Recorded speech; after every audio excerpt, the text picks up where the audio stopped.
Hello from the library. Today's literacy lesson will be a little bit different. We're going to be looking at one book. The book we're looking at today is Miss Bixby's Last Day by John David Anderson. It's about three boys and their very favorite teacher. This seemed to be a good choice for this time when lots of teachers are missing their students and students are missing their teachers. Now I know many of you are writing stories and language arts, so it's always interesting to listen to authors and learn about their writing process. John David Anderson, and I am the author of Miss Bixby's Last Day. And I'm going to tell you a little bit how I came to write the book, and then I'm going to share a little snippet with you. So, have you ever had a teacher who really inspired you? I certainly hope so. I've had several, but surprisingly enough, those weren't the teachers that inspired me to write Miss Bixby's Last Day. In fact, there was no one single teacher that was my Miss Bixby. I actually wrote this book as a challenge. I dared myself to write a novel with three different narrators, all with different voices, all with different personalities, all with different conflicts and issues that they're going through, all friends, of course. And I dared them to go on this one-day quest, and I actually used the quest that I had heard several times before. Have you ever heard of King Arthur? Knights of the Round Table, the Holy Grail? Well, in some versions of that tale, King Arthur's really sick, and he sends his knights on this quest to recover the Holy Grail because he thinks drinking from it will make him better and restore his kingdom of Camelot to greatness. Well, if you read Miss Bixby's Last Day, that's going to start to sound a little familiar. There's this inspirational leader, right, Miss Bixby, and there's these three young knights, Bran, Topher, and Steve, and they embark on this huge quest full of peril to find a set of objects. Call them the holy cheesecake and french fry combo. Not to cure her of cancer, of course, which she's suffering from and is in the hospital from, but simply to show her how much she means to them. And it becomes an epic quest full of dragons and weird, crazy booksellers and all kinds of internal conflicts and friends fighting with each other. And it was a tricky process creating these three different narrators and interweaving all their stories, but it was really rewarding to see how they grew as the novel went on. I think there's a little bit of me in all three of these boys, and I certainly hope that there's a little Miss Bixby in everybody. And here is the promised snippet from the book. There are 6 kinds of teachers in the world. I know because we classified them once during indoor recess. First, you have your zombies. Those are the ones who've been doing it for a few centuries, since Roosevelt was president. The first Roosevelt, with the broomy mustache from those museum movies. The zombs speak in muddled monotone and come equipped with an armory of worksheets, all designed to suck any fun out of the learning process, which doesn't take long, considering how little fun comes included at the start. They may not eat your brains, but zombies won't do much to nurture them either. And then there are the calf ads. Brand calls them zuzzers. You can spot them by their jittery hands and their bloodshot eyes and their insulated NPR travel mugs that they carry around with them. Unlike zombs, calf ads are like little bouncy balls. But you can't really stand to listen to them either because they talk so fast. Zzz. It's like sticking your head in a beehive. Unfortunately, our Spanish teacher is one of those. So not only can't I understand her, but even if I could, I couldn't. Then you have your dungeon masters. Those red pass-wielding ogres who wish paddling was still allowed in schools. The kind who insist on no talking, whether it's reading time, work time, sharing time, lunch time, after school, before school, the weekend, whatever. You're supposed to just sit there and shut up. Mr. Madison, the art teacher, is one of those. We draw in absolute silence during art, graveyard quiet, which is actually fine by me, because it's the one specials class worth concentrating in. Though while I'm there, I mostly draw pictures of Mr. Matt carrying a club and picking the meat off of the bones of the latest student to whisper a word. And then you've got your Spielbergs. They're not nearly as cool as Steven Spielberg. We just call them that because they show movies all the time. Some of them are zombie Spielbergs. Miss Granezza falls into that category.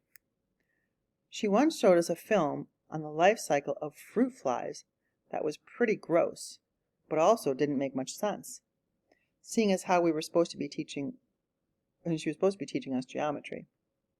At least with the Spielbergs, you often get a chance to doodle or nap or text.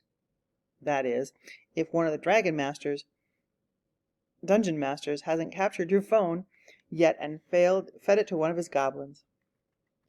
My personal favorite are the noobs, the overachievers, fresh picked from the teacher farm, with their bright eyes and their colorful posters recently purchased from a catalog, and the way they clap like circus seals when you get the right answer. They don't stay noobs for long.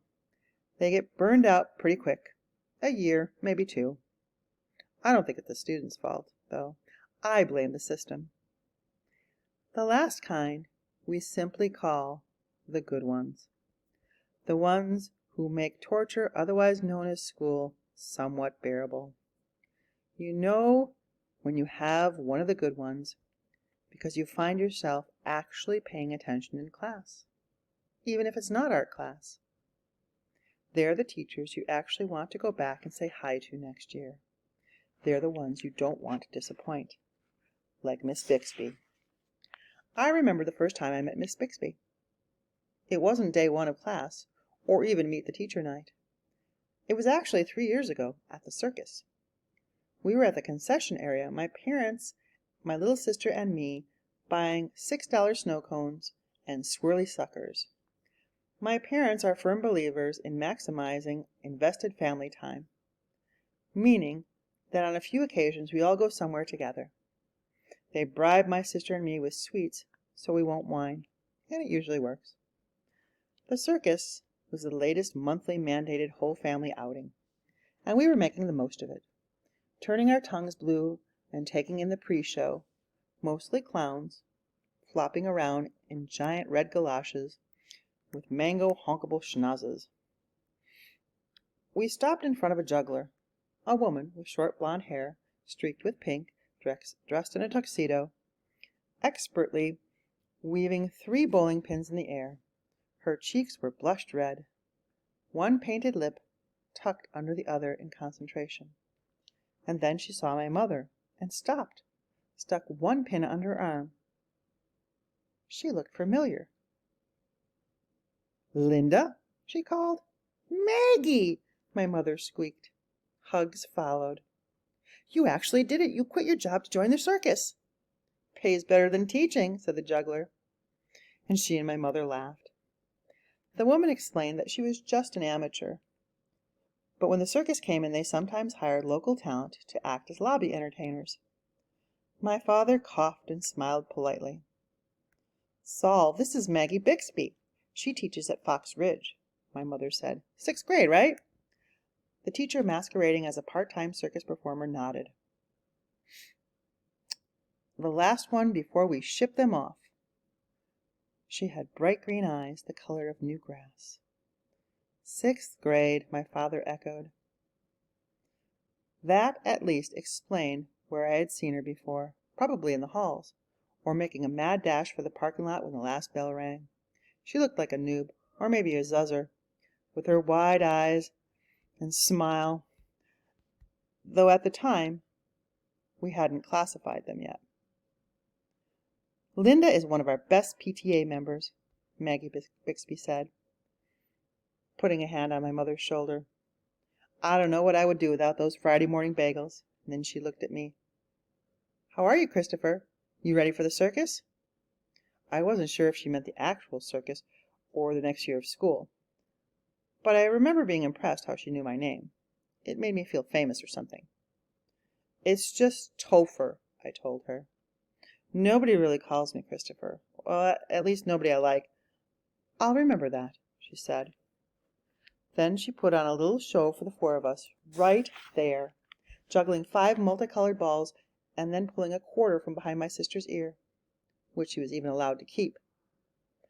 As we left to go see the real show, I asked her if she could teach me to juggle. She said to wait a couple of years. She'd probably teach me something. We topple into Miss Bixby's like dominoes, all three of us. We obviously startle her. She takes a step back, a hand over her heart like she's ready for the pledge, and fixes us with a look that is disapproving, but not out-and-out angry, as if she isn't sure whether to lecture or laugh at us. "What are you doing?" With anyone else, she would have emphasized the doing, but with us, it was always the you, as in, "You three again?" Before I could answer, Rebecca turns the corner and runs into us, causing us to catapult forward, nearly bowling Miss Bixby over again. "Sorry," Rebecca exclaimed. We were playing tag," I say, turning and giving Rebecca an imploring look, begging her to go along. "You little liar," she shouts back. "I was chasing you." "Well, that's sort of like tag," I mumbled. Miss Bixby pins me with the cat eyes. She has a way of asking you questions without speaking a word. I try to explain as calmly as possible. "She tried to kiss me." "I absolutely did not," Rebecca shouts. Now it's Miss Bixby's turn to grimace. She looks at me for confirmation. Miss Bixby taught me the transitive property of equality this year. That's what teachers call applied knowledge. I secretly suspect Miss Bixby is impressed, but she doesn't want to show it. She's good at hiding what she's really up to. I've noticed. She puts on a grumpy face instead. "You said I had cooties," Rebecca implores, stomping her feet. Miss Bixby sighs the teacher's sigh, the one they give you when you walk out the door with your teaching degree, equal parts exasperation, disappointment, and longing for for summer vacation. "Did you tell Rebecca she had cooties?" It's a question for all three of us, but thankfully Steve had the answers. He has all the answers.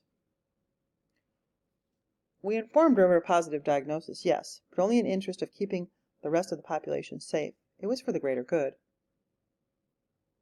I hand a sheet of paper over with a doodled dinosaur and Rebecca's made-up lab results.